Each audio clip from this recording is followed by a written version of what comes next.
We are all in love with words in this city. Just look around. There isn't an empty seat. Fantastic to have you in the audience. This is London's Literary and Creative Arts Festival, where we celebrate every aspect of the word. Spoken, written, sung, illustrated, the poetic word, the historic word, the shouted word, and the whispered word. And this weekend we will immerse you, as my esteemed colleague Josh told you, about everything that's happening this weekend. We're so glad you're here for our opening reception. And of course, this important event would not happen without our sponsors. As Josh mentioned, the rest of the weekend is free. Our sponsors have stepped up to the plate yet again. They've been here from day one, and we thank you from the bottom of our hearts. I'd like to recognize them now, so please hold your applause until the end. We're grateful, first of all, to a former Londoner who was with us last year. He was the publisher, you might remember, of the London Free Press, John Payton. He's been a major benefactor from the first year that Josh and his team started Words. John is in Prague on business and sent some thoughts today about Václav Havel, the first president of the Czech Republic, who was also a playwright and poet, who said that it's words that can move us and change the world, poets in particular. The rest is just administration.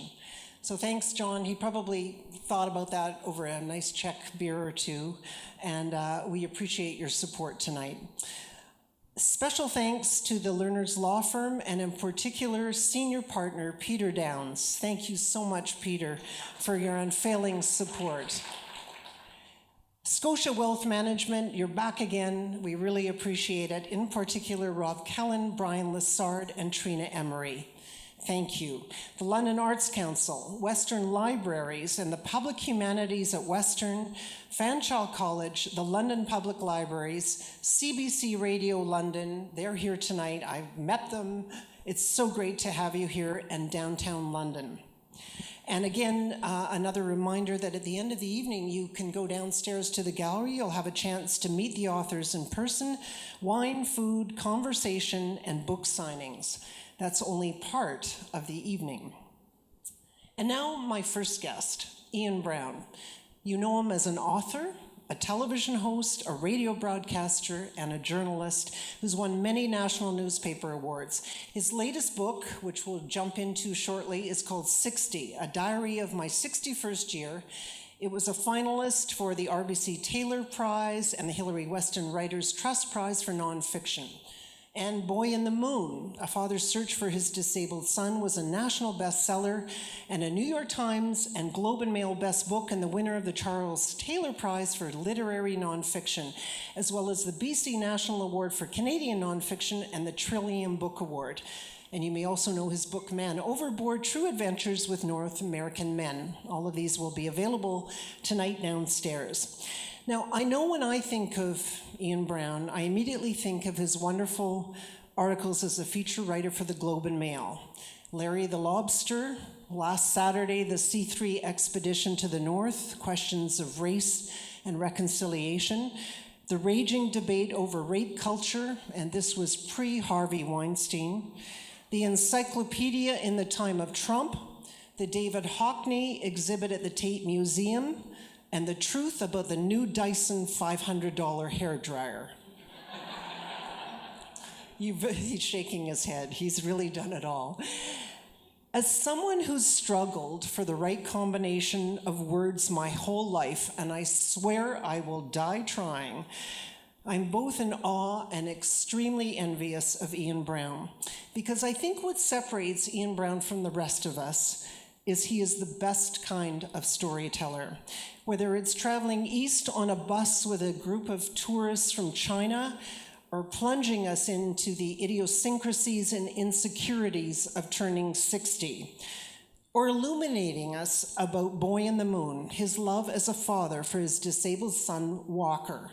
Ian Brown is a skilled storyteller. He's never pretentious, he's always engaging, constantly curious as a writer, and he has his own distinct voice on the page. Fellow word lovers, Ian Brown.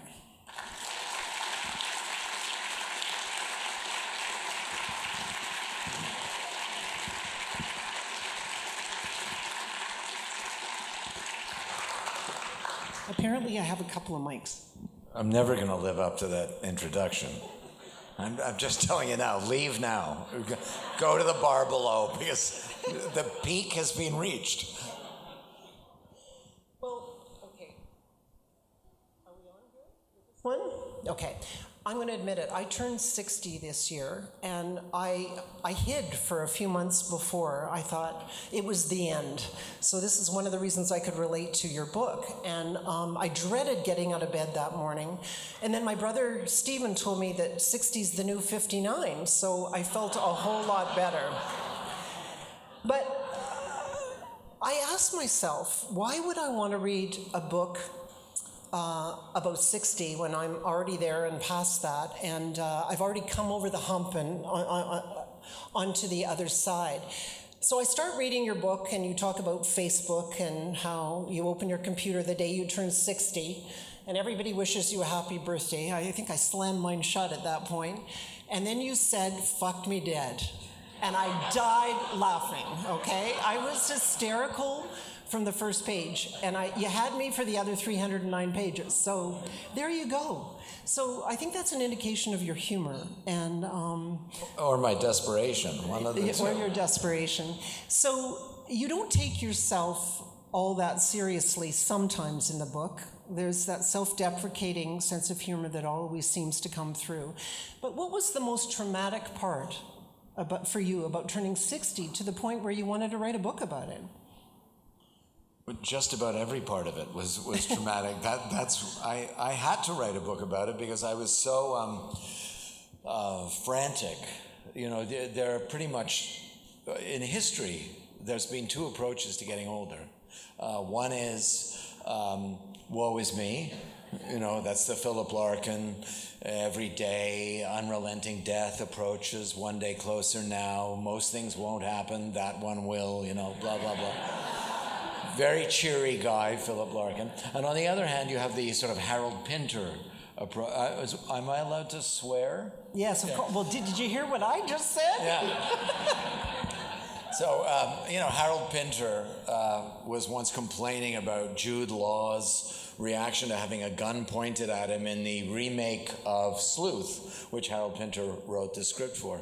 And he complained to Kenneth Branagh, the director, and he said, you know, he's blowing it because he's quivering on the ground as somebody points a gun at his head. And Branagh said, well, he does have somebody pointing a gun at his head. And Pinter said, there's only one approach to death. Fuck death. And he had sort of more of his tongue outside of his mouth than he had inside his mouth. And you know, those are the two approaches. And I found, as I was approaching 60, like I was panicking about everything, and I was pinging so violently between, I don't care, oh I care, I don't care, yes I care, so violently that I thought if I wrote a diary of what actually went through my mind as opposed to what's supposed to go through your mind or what other people, the self-help people, the younger next year, the sexy at 60, all that delusional bullshit. You know, so if I actually wrote what actually happened and tried to be true about it, then maybe I would calm down a little bit, and maybe I couldn't stop time, but maybe I could slow it down enough and notice, you know, instead of doing what we always do, which is try to pay attention to everything. You know how you try and pack everything in, because I'm running out of time, right? I own 5,000 books. If I read 2 books a week, that's 100 books a year. For the next 20 years, that's 2,000 books. That's 1,000 books that I haven't read. What am I going to do? Which one should I throw out? You know, or the other day I went to buy a new Le Creuset saute pan. And I was looking at the saute pan and I thought, you know, this thing is going to outlive me. Or you think, you know, have I bought my last car? I mean, am I really going to go out, you know, as a man driving a Prius? And so what you do, because you're freaking, you know, you try and cram everything in, right, as much as you possibly can. And then you realize that you have this empty feeling. It's like, who was it? Woody Allen, you know, he once said he wanted to read more because he was getting older, so he took a speed reading course. and they read War and Peace. And somebody said to him, "Oh, great, what's it about?" And he said, "It's about Russia." And so, you get, and you cram everything in. Whereas a diary actually has this sort of counterintuitive effect of making you slow down and pay more attention to fewer details. And that turns out, I found, to be a slight... it's hard to describe how much I was freaking out. Like, when I was 50...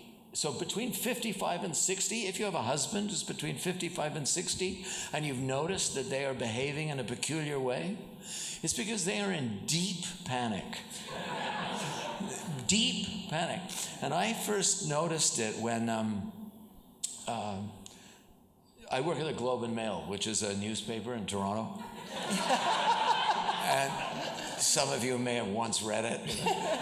And so I'm a feature writer, right? So I'm not a news writer. I don't pump out my 8 inches a day or my 10 inches a day or whatever it is. I'm a feature writer, so I'm the lowest possible rung on the status ladder. Like, nobody knows I exist. And so to placate the feature writers, once a month they have a story meeting. And most writers, as you will now soon discover at the panel, are social retardates, And they are incapable. Well, there's a few exceptions in this group, but Stephen Marsh. And Hayden, and anyway, so writers, they love meetings, especially feature writers. They love to go to a meeting because at a meeting, you can be in the company of other human beings, but you don't have to say hello, right? So this is ideal. So anyway, I went to one of these story meetings, and they're very well attended because all the social retardates are there. And I had just finished reading this book about maritime exploration around the tip of South America, around Cape Horn. And I wasn't going to suggest a story on Cape Horn, but I had just read this book. And I was sitting there, I was waiting for my turn to come around. I was going to pitch a bunch of stories. And this young guy, Colin Fries, who writes about national security, he jumped up and he said, I'd like to write. And what you do, when you say what your story is, you see what the reaction in the room is, right? And if it's a good, then you got a good story. And if nobody says, you don't do it. Of course, there's the inner importance of the story. That matters a lot as well. But we generally go by audience reaction. Anyway, Colin stood up and he said, I really want to write a story about gay porn, about a homosexual pornography. And because I'd read this book, I said, I love gay porn.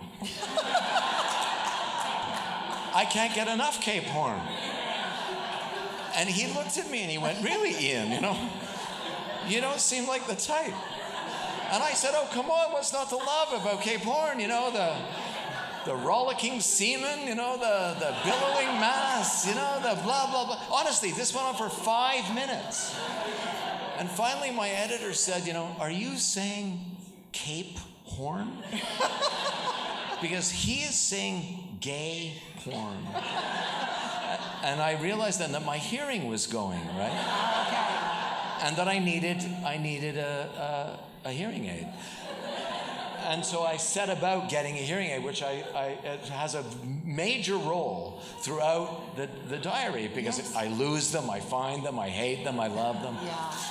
But honestly, like a little thing like that, to go and buy a hearing aid, you would think that would be pretty easy, right? You can't hear.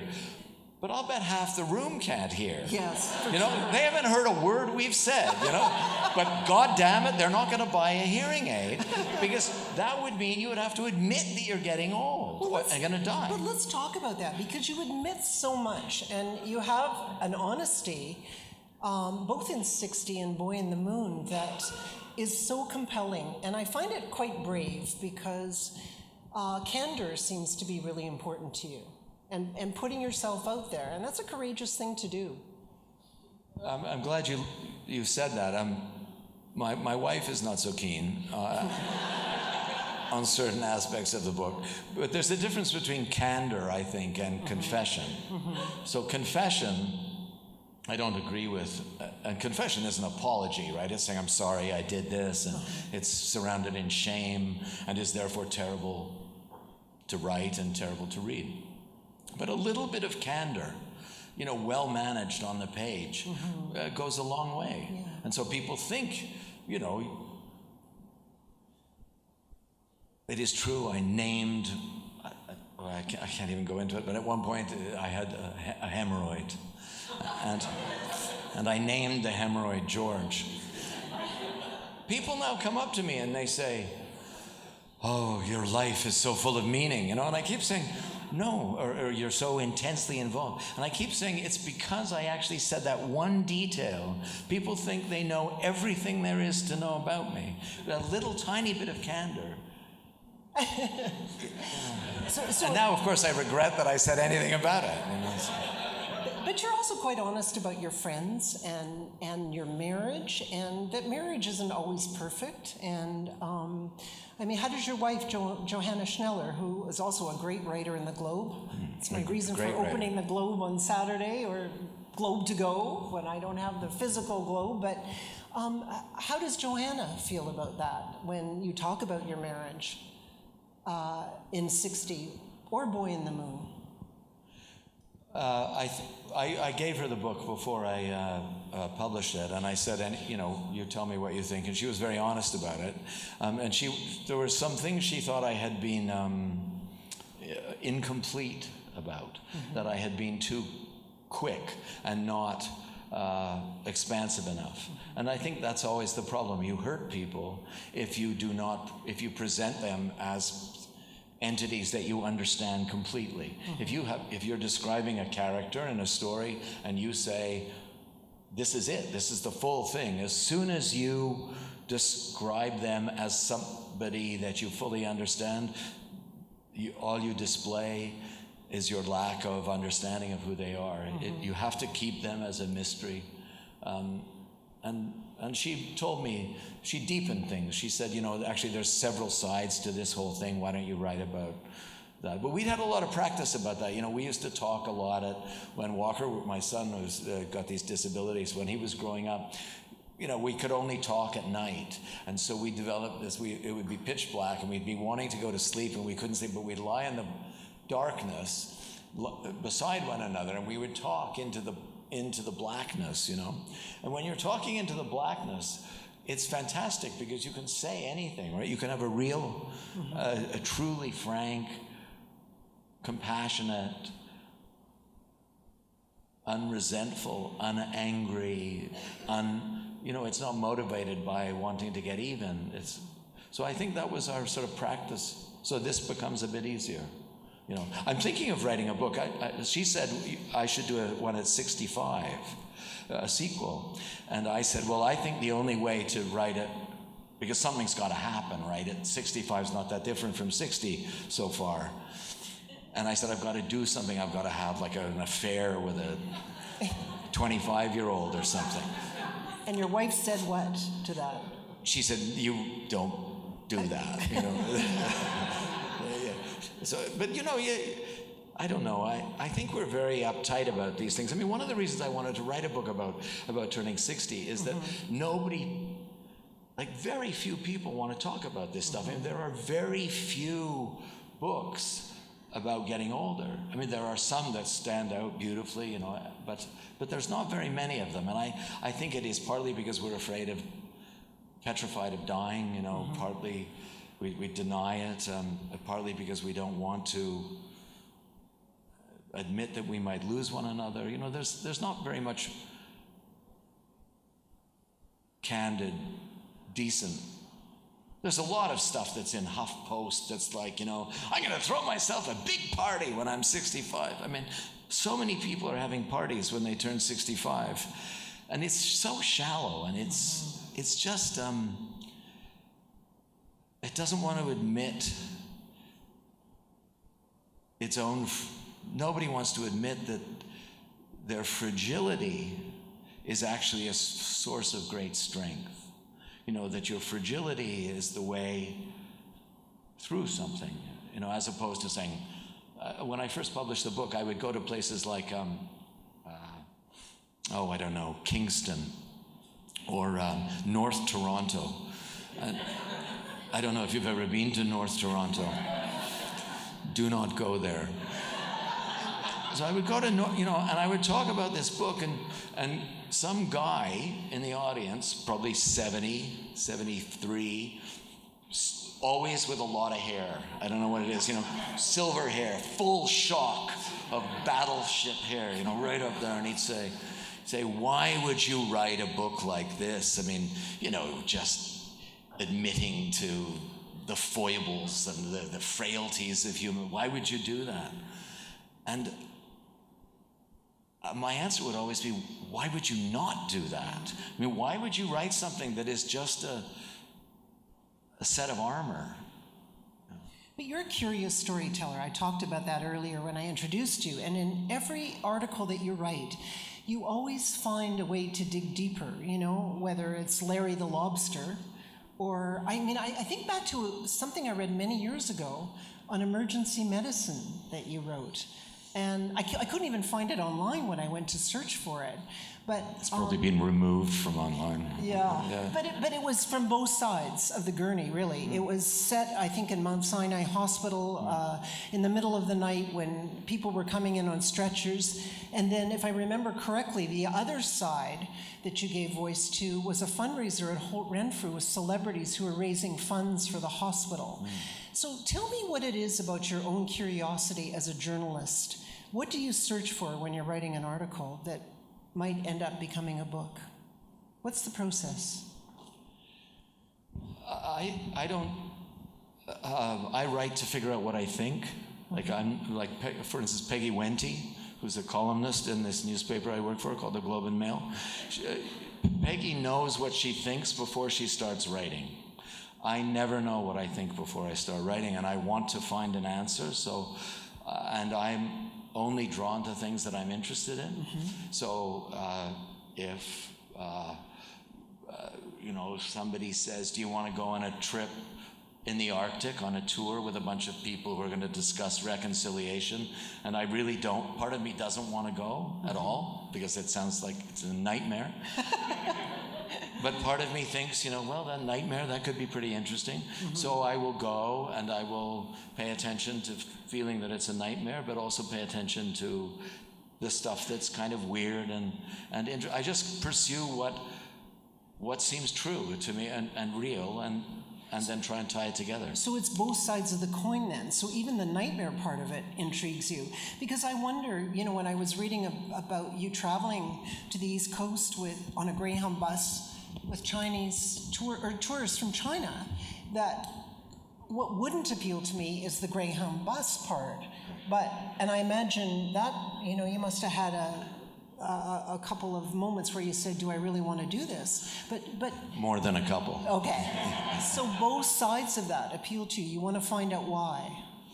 Yes, I there's that great line in at the beginning of I think it's Hunter Thompson's Hell's Angels. I think it's at the beginning of that book. Anyway, it's an epigram, and he says it's a poem he can't find. He just remembers it, and the epigram is, "All my life my heart has sought a thing I cannot name." I think that's why any honest journalist or honest writer becomes a writer, because there is something that you can't answer, and you want to find out what it is, and you're always trying to find a metaphor or an analog or a subject or a story that allows you to get at that hunger, but that the hunger is always there. Yeah. And you want to and through the use of a formal structure, scenes and dialogue and point of view and details, through the stuff that writers use to structure to make emotion come off the page. You find something you can. But I think it's always trying to figure out where you are, and who you are, and why you are, and who's that, and what the hell are they doing?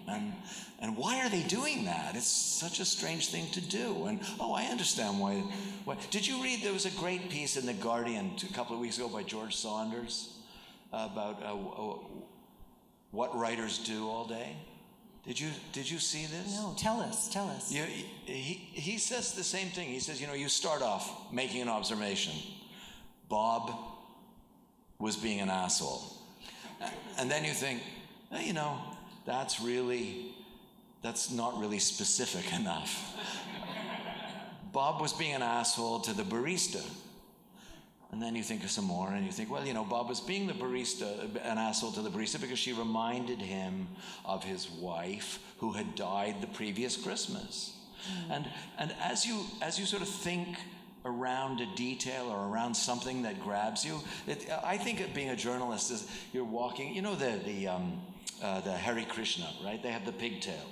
And the pigtail is so Yahweh can reach down and handily yank them up to heaven. Right? That's what the pigtail's for. Well, I think curiosity is a bit like that pigtail. And as you go through the world, you see things that interest you. Heavy glasses, thick plastic glasses are of great interest to me these days. I don't know why. I see them everywhere. There seems to be an experiment going on in the wearers. Are mine too heavy? Are they not heavy enough? Could I go heavier? That would be a shallow, cheesy thing that I spend most of my time thinking about. But, there's all these things that you notice. And each one of them tugs at your curiosity, and you want to try and sort out why. Doesn't that, I don't know. People keep saying, will you retire? And I can't afford to. But even if I could, I don't think I would, because I don't want to stop doing that. Who would want to stop doing that? Yeah, looking for the why. This is the same approach you take to your own books, 60 and Boy in the Moon. You analyze your own motives and what propels you forward. And you mentioned Walker. Can you talk about Walker? I know he's 20 now. Yeah. Just briefly introduce Walker to us and what he taught you as a writer. Walker's... he's now 21 actually now. He's looks about 12. He has the mind of a 1.5-year-old. He suffers from a very rare genetic syndrome called CFC. And he can't speak. He can't reason really. He can't handle the bathroom on his own. He's fed through a tube because he can't swallow. But you can have a relationship with him. He's got a personality, and he can walk, so he's sort of catastrophically mobile. And it took a long time to figure out how to keep him alive, but the bigger problem for me was figuring out why we would keep him alive, what the value of the life of somebody like him is, given that his life is lived so much in the twilight and on the periphery. Because I sensed that it was important, but nothing about him said that it was important. He was, one of these people who have, over time, been discarded completely, and often are discarded even in our society. And so I spent a long time trying to figure out what the value of his life was. And it was hideous because I kept wishing he was different, and I kept wishing he was, even the most average kid and who got C's in school. I used to say to my wife, would you, because, you meet these disability moms, and dads who say, I would never change my child. My child is a gift from a special God, People like that drive me insane. And I would say to my wife, would you switch out Walker? And she would say, yes, I would, of course. I would switch him out, of course, not for my sake, not for your sake, but for his sake, because his life is... And it took me 10 years to write the book because I couldn't figure out what I was trying to describe. Mm-hmm. And I was so exhausted at the end of it that I finally just started looking at him. So one of the things he does is, if he were here, he's a very charming guy, can be. So if he was here, he'd be walking around and he would go and he would love your wrist your watch because it's shiny, and he would like your camera, and he would love all the glasses on the table. He's drawn to all that kind of thing. He loves women. He would come and sort of sit on your lap a bit. He likes women more, and he would look down your blouse. He does that, and he's done that all his life. He did it at 2. He would come and he would look down a woman's blouse, and it happened. So I said to Johanna, I think that's actually part of the syndrome. And she said, no, that is actually hereditary. Anyway, if he were here, he'd be wandering around, and I'd be watching him because I've learned to do many things at once with him. But eventually, I would become distracted, possibly by a blouse or something like that. And at that moment, he would enact maximum destruction. He would sweep the expensive glasses onto the floor, and then he would burst out laughing, go, ha, ha, ha, like that. And for years, I must have watched this happen 1,000 times, and it drove me insane. And I thought, he's a psychopath. In addition to having these problems, he's going to go to jail. I'm going to be, going high walkie, through the plexiglass at Kingston Penn or something. It's going to be terrible. And then I realized that and this is what he taught me. This is in answer to your question. That what he taught me is that he's not actually, what he's trying to show me is that he knows he's not my equal. He knows he's not as smart as me. He knows he's less capable. But every once in a while, he can outsmart me. Every once in a while, he can outsmart me. And I used to think, well, that must make him feel great to think every once in a while he can be, the equal of his dad. And then I realized that he wasn't saying that he was equal to me. The more I thought about it, the more I realized that he was showing me that I could be equal to him. And that is a very different proposition.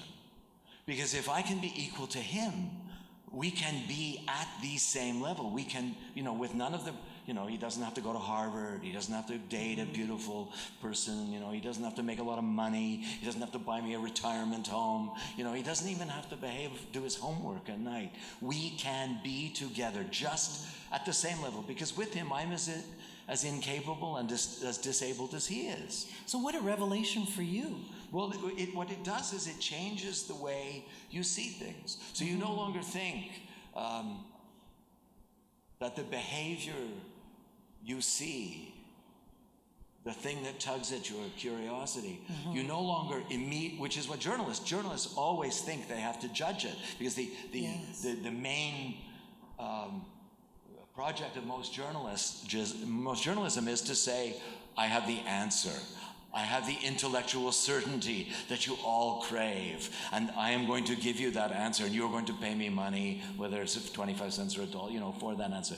Whereas Walker changed that for me. He said, judgment and certainty, that's not what it's about. Suspend the judgment and the certainty.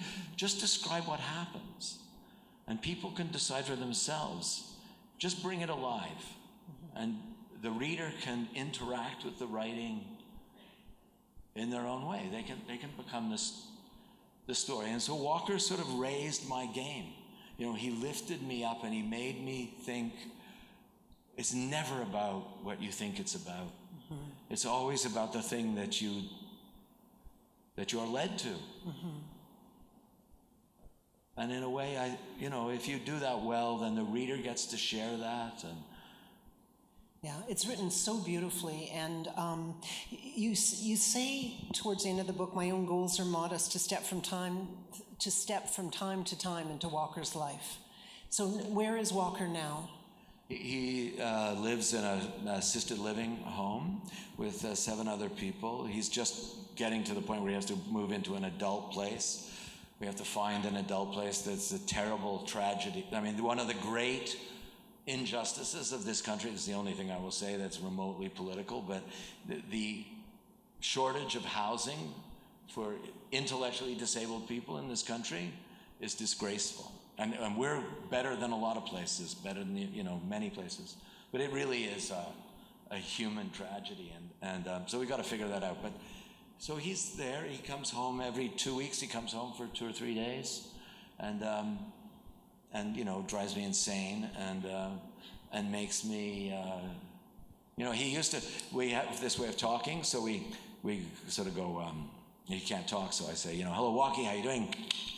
Like this, and he sort of clicks back. He's back, and I think that means, hello, Walkie, how are you? Great to see you. And he's going, hey, Dad, I'm over here. And when he was younger, he used to click. I get like, I'm over here, he'd laugh and that. Whereas now that he's like 20, 21. I come in, I still go, hey, Walkie, how are you? Mighty Mouse is here to save the day kind of thing. And I get this sort of...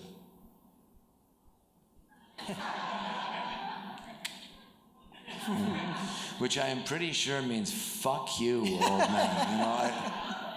I'm pretty certain that is what that means. Just back to your journalism for a minute. Nobody can describe the mountains the way you describe the mountains.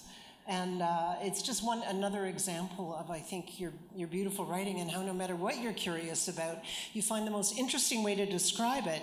You went to Banff and wrote about Mount Rundle, I think. And you said, they remind me of a snooty condo board in an exclusive building that will never truly approve of anyone.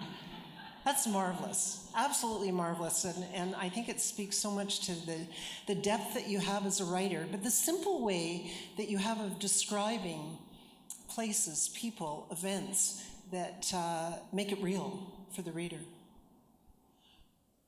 I can't tell you what a compliment it is, and I'm not just saying this. I mean, I think most writers probably think that what they do is terrible. I mean, there are a few who sometimes think it's pretty good, but most of the time you spend thinking, I've wasted my life. T.S. Eliot, I mean, when he was a young man, somebody said to him, well, why are you a poet? And he said, I have no idea. I keep moving words around on the paper, but I'm not sure that I haven't wasted my life.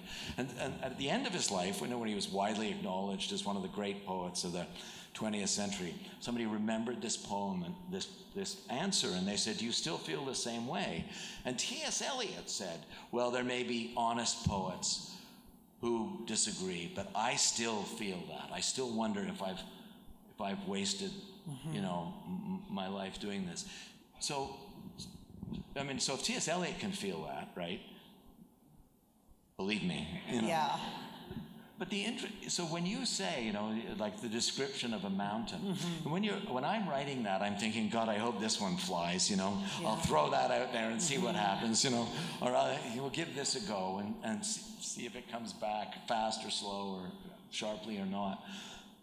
But to think that you can sit in a room and go down and describe what you've seen or experienced or felt, and to try and honestly describe it, to say, well, Rundle is a huge, sharp mountain with a big history, but really, it just scares the shit out of me every time I see it. I don't know why, To think that you can actually, as a writer, sit there and describe these most personal, intimate, private, individual things, the things that you would think, oh God, they're going to read this and they're going to think, oh, he's high, or he's so into it, forget it.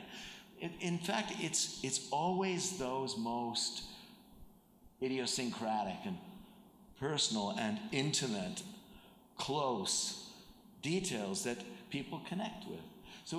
So when you say that, it's hugely flattering, but it's really, I find, incredibly reassuring, because it makes the project of writing and the project of reading, that's why we do it. Yeah. It's to connect, and in a weird way, that's what writing this diary about getting older is about, because that really felt, I was writing it and I would think, Steve Marsh is going to read this and he's going to think, fucking Brownie's lost it, he's way beyond this. But in fact, it's that most intimate thing that connects you, which makes you realize that we're all the same, and it makes you realize that we're all equal. And so to hear you say that, I don't know, I find that immensely gratifying. Well, I just thought I'd have a little show and tell. You see all those pieces of Kleenex hanging out of my Boy in the Moon. I read this on the way back from Italy, on a flight back from Rome last Thursday. And I don't like to mark up a book, so I took my napkin on Air Canada and I just ripped it into little pieces with all the places that I wanted to mark of the writing I loved. And then the woman beside me said, I think you need a new napkin, and gave me hers. So I know you've wanted to quit writing it, you've said at least 6 million times in your life. I really hope you don't. And that's the end of it. It's been marvelous to talk to you and get some insights into the way you write and why you write. And I urge you, whether you're 60 or 50 or 20, to read 60, because it's about being human and having foibles, and it doesn't matter what age you are. And you can tell I love this book too. Thank you so much, Ian Brown. Thank you very much. Thanks to you. Thanks. Thanks a lot. Is that all right?